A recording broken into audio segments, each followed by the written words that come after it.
My close friend, who said she would hold my antique lamp for safekeeping, is now claiming that I gifted it to her, and that if I insist on taking it back, our friendship is over.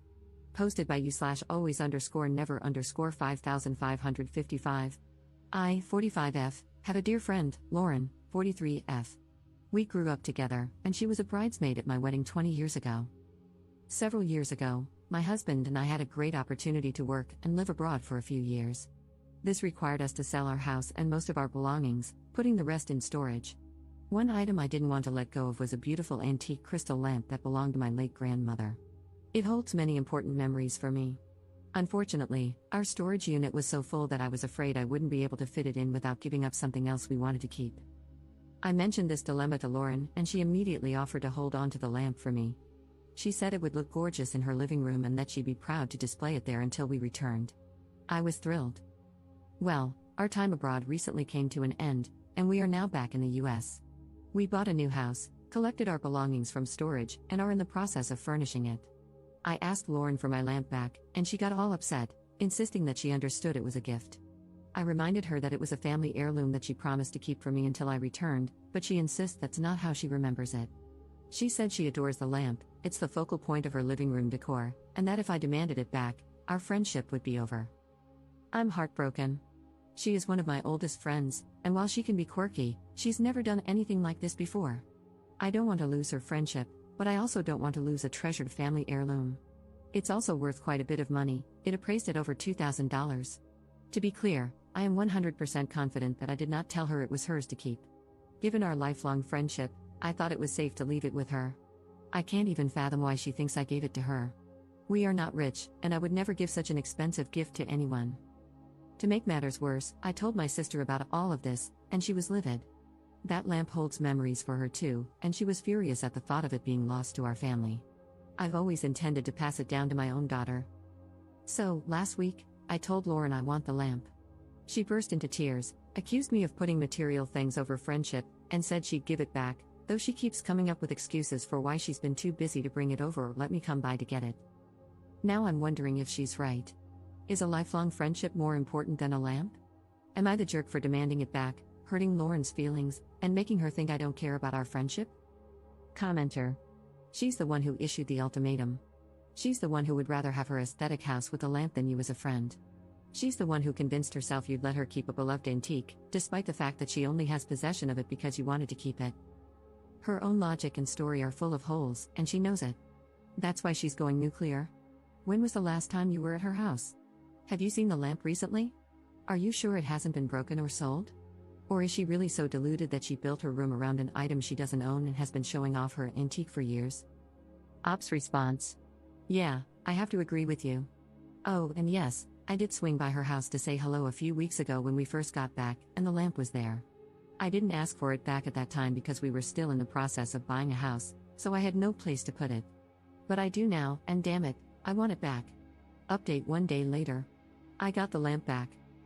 I want to thank everyone who commented for all the support.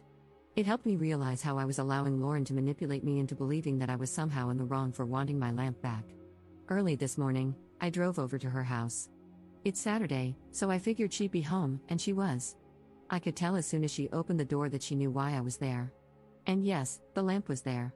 Someone suggested in the comments that I bring her a bottle of wine to thank her for caring for my lamp, and I thought that was a great idea. Lauren does love wine. I brought her a very nice bottle that we brought back from abroad. I said I was sorry things had gotten tense between us and told her that I value her friendship very much.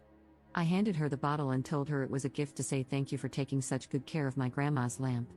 I said, I'm sorry if there was any confusion about my intention in letting you hold on to it, but I think you know now how important that heirloom is to me and my family, and I need to take it back. She kept saying she believed it was a gift, but I stood my ground and told her she was remembering it wrong. I reminded her that it was a family heirloom. I said, think about this, to you, it's a pretty lamp. To me, it's a reminder of my departed grandma and all the wonderful times spent in her house with this lamp lighting up her living room. How could she argue with that? I didn't get angry, I remained calm but firm. In the end, she just threw her hands up and said, fine. I unplugged the lamp, gave her a hug, and left. She was clearly upset, but I didn't stick around to see how she reacted. I don't know what's going to happen with our friendship. I will say that I feel differently about her now, but if she's willing to move past this, so am I. Lifelong friends are hard to come by, and one dispute shouldn't end it. If we do move forward, I will know not to trust her with something like this again. But it's entirely possible I will never hear from her again. I don't plan on reaching out anytime soon. There were too many comments for me to address them all, but I want to answer a few questions. First, I wasn't going to get the police involved. This is a civil matter, not a criminal one. I know I had the option of small claims court, and I guess I would have gone that route if necessary. I have plenty of photos of that lamp in my other house and even in my grandma's living room. My sister lives in another state, so bringing her wasn't an option. My husband would have come with me, but I wanted to try to work this out between us. Yes, I should have gotten something in writing before we left, but it was a very chaotic time, and I just didn't think about anything except being grateful that I didn't have to figure out how to squeeze the lamp into storage. Lesson learned. I don't really care what she says to our mutual friends. If anyone asks me about it, I'll tell them the truth. Commenter. Well done on getting your lamp back and remaining calm and kind. It's a difficult balance in situations like that. It's also so sad that you have to think about getting something confirmed in writing when trusting a lifelong friend. I think you can walk away with your head held high and conscience intact. It's now down to Lauren to decide what sort of person she is. Ops response. Thank you, and you bring up an important point. I did take some heat in the comments for not getting anything in writing. While I admit I honestly didn't even think about it at the time, we were getting ready to move overseas, and things were crazy. I think that even if I had, I might not have done it. It would have made for an awkward conversation, implying that I don't trust someone I've known my entire life. She's always been a bit sensitive, and I'm pretty sure that discussion would have been uncomfortable at best, kinda like asking a fiancé for a prenup. It suggests that you think there's a chance something will go wrong, and to an emotionally sensitive person, that may not go or very well. But, like the divorced person who learns a hard lesson about not getting a prenup, I know better now.